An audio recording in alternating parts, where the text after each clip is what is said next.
So, what's up, Patreons?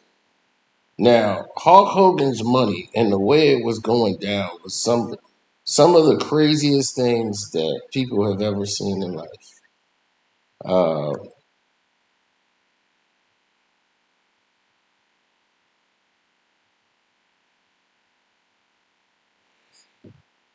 oh man, people weren't understanding the process of the mental anguish. Okay, the mental anguish that was coming along was something unique. All right, the mental anguish was this: when you see that,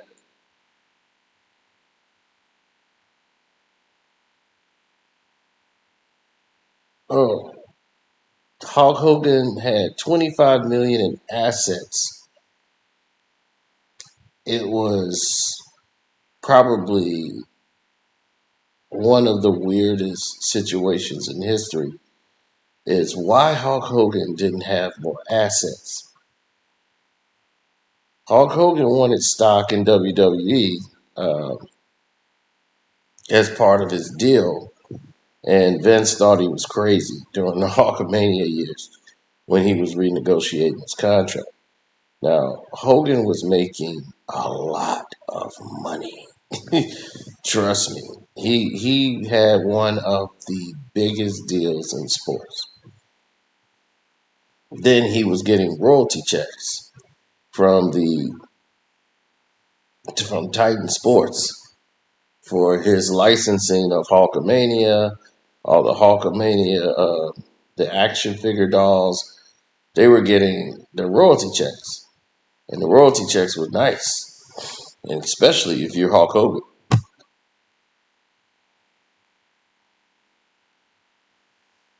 So the action figure dolls, all of these things, these guys like Hogan was making about 2 million plus off of that with just royalty checks. So now you've started to put everything else into perspective. Let's take a balance of a hold on everything that's been developing lately and said, okay, let's let the interest comes into the things that we're divulging into. Like a lot of people saying, look, I don't want to be in a unbalanced situation where I have to make a decision that I don't deem valuable to my presence or my worth. I want to have something that I could equate down the road. Linda Hogan had access and control of the money, and she had an expensive lifestyle. She was in Florida. She wanted to have the condo in California so she can go out and do these different events. She was shopping with her friends and going on Rodeo Drive. She had to have the best dresses. She was living the life. And Hogan's on the road basically 365 days out of the year. Sometimes she would come and, bring the kids there, and Hogan's doing house shows, events, and they were married for 83 to 2009. So when all this Hulkamania and Hogan's been doing movies, and, he does Suburban Commando, he's doing all of these different things.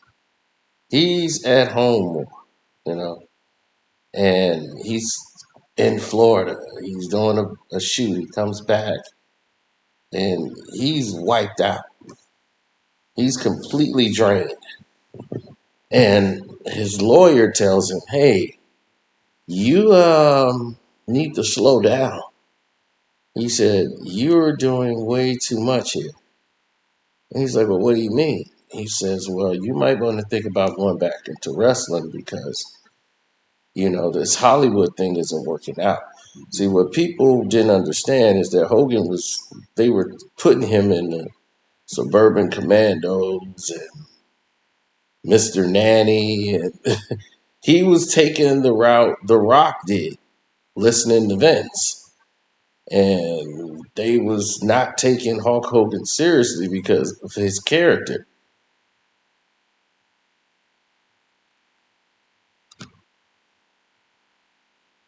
And I was like, wow, it's pretty interesting because when you see that all of the things that developed after the fact, he went back to wrestling. That's when he got the belt back from Bret Hart, and they was gonna start this new Hogan run, and he was talking about a new deal. WWE is losing money left and right.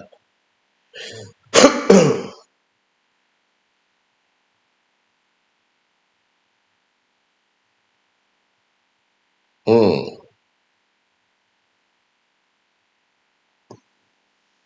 Well, when you see people have their own plots and plans, you start to see things develop, and money is one of the number one ruiners of relationships.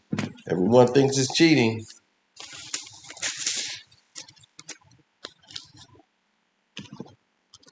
It's not cheating. It is actually money. So Linda's spending is out of control.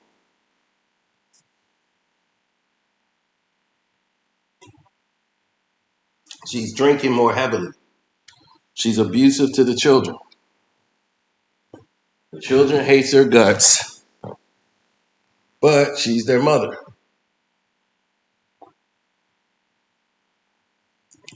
Hogan is controlled by Linda. He's somebody is she's telling him, "Oh, you're getting old." She knows how to hurt his feelings. You're getting bald. You should get a hair transplant. You're doing this. Oh, you're getting old. I don't know if I'm gonna be with an old man. Those she always used to tell him things to put him down.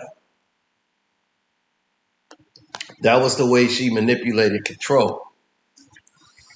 So he would have to finance her a book deal and keep her in the mix, and it's her turn now. You've done your turn, now it's our turn. That's how Hogan Knows Best came along, and it was a hit show. But it was really just exposing how damaged the family really was, and that made it worse when they started getting attention when they were already a dysfunctional family.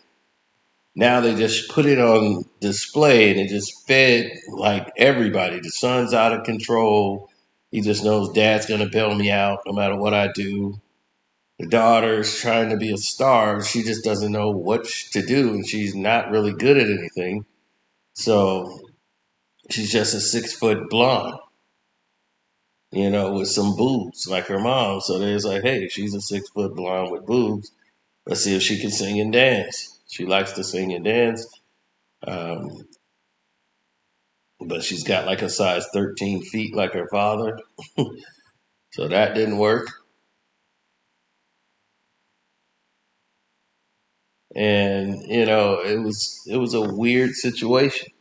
She hasn't spoke to her in like 7 or 8 years. She hasn't spoke to her mom since then. And a lot of people didn't know why. Like why she has this disdain with her mom. Her mom tried to really just steal all of her fortune, take the money from the kids, cancel their account, the money that was all those years that was for them, steal it for them and keep it for herself.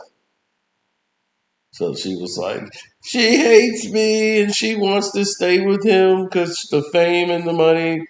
She chose her father. No, when you start sleeping with uh, a guy who was their friend, who went to school with your son, and you're having an affair with him because you said he looks like a younger version of Terry, and you're cheating on your husband with this man. and then boldly like brings it into his face. You're doing public outings with him. Brooke was distraught, and it just basically ruined her whole position and ruined her whole career. She really didn't want anything to do with you. She didn't want to go in there and see that guy or nothing. Next thing you know, Hogan meets up with a younger girl who was friends with Brooke. So the mom says, "Hey, where this is hypocrisy." And she was like, "No, she's older than me, much older than me, but she's younger than him. But she's a good person and she's good for him." So they were together. Hogan ends up marrying her because Hogan just loves to be married. And now,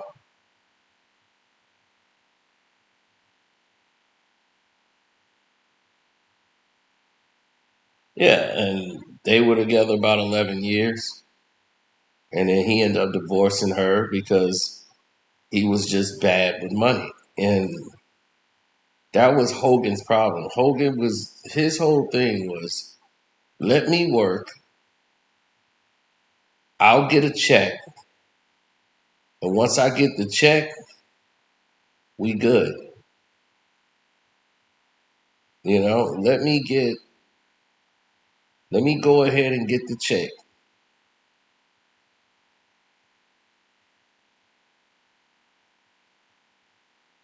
Pay me for the work, and then we done. Instead of being a boss, Hogan didn't have that. Yeah, he didn't have that understanding of, being a boss and being in charge. And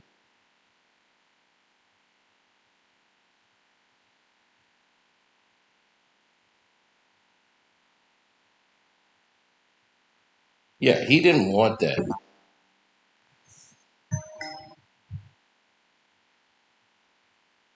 Oh, Linda used all of the damn money. He was broke.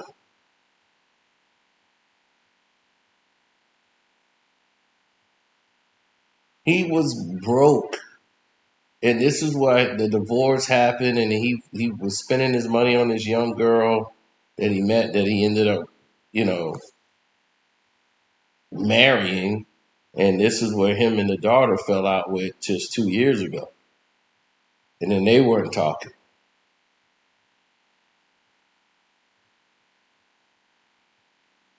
And Nikita Koloff, who used to be in WCW as the Russian Nightmare, Nikita Koloff. And Nikita was, everybody looked at the Russian sickle.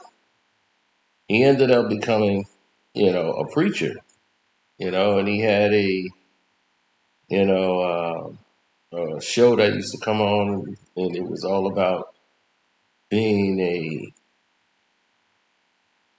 a preacher and, a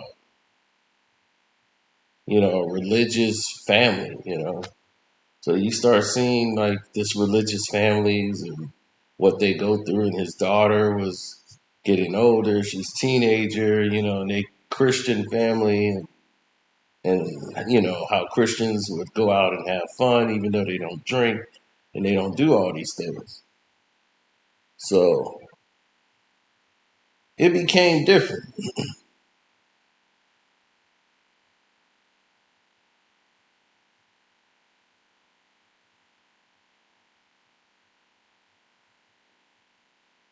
Nikita Koloff was from Minnesota. So him and Jesse the Body Ventura were close. And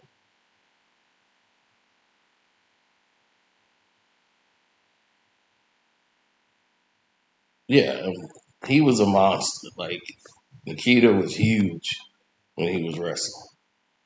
So in his peak years, he would go and do certain feats that most people didn't know, didn't understand. And once he decided he found faith in God and religion, he just did everything he wanted to do.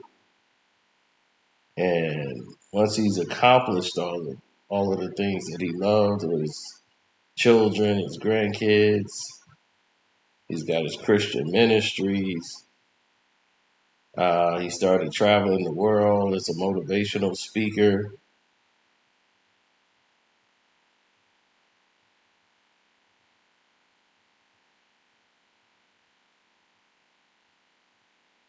He tried to reach Hogan, man, and tell him about the wild life he's living.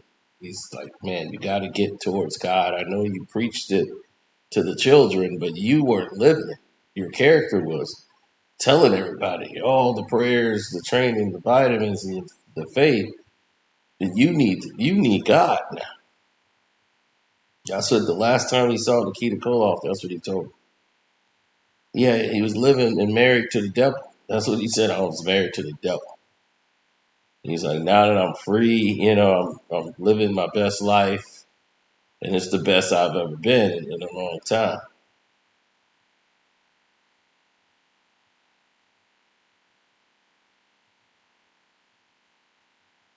Well, when you done many feats as all the other people have done, like you start seeing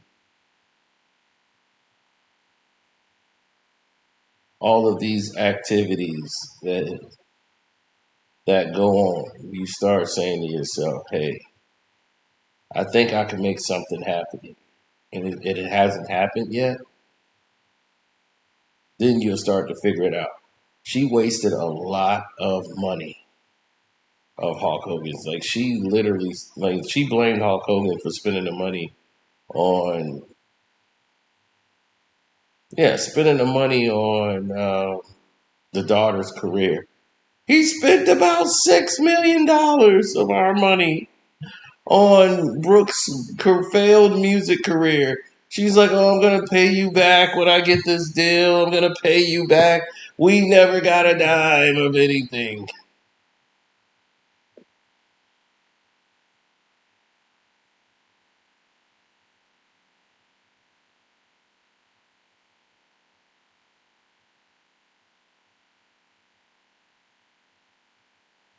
So yeah, that's Hogan's fortunes was squandered, and he basically had assets he couldn't really even touch. The store was start. He was just starting to get into the business. He had the store going. He had the restaurant. He was about to get himself back going again to where his assets would start to, come back.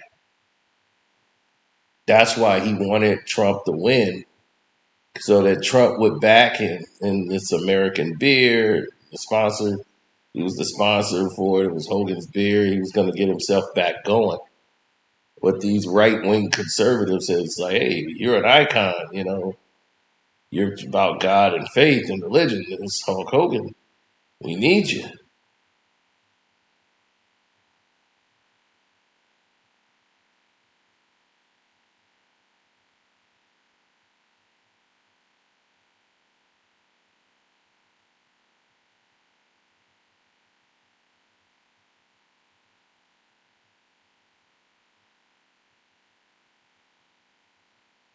So, with that being said, I'm out.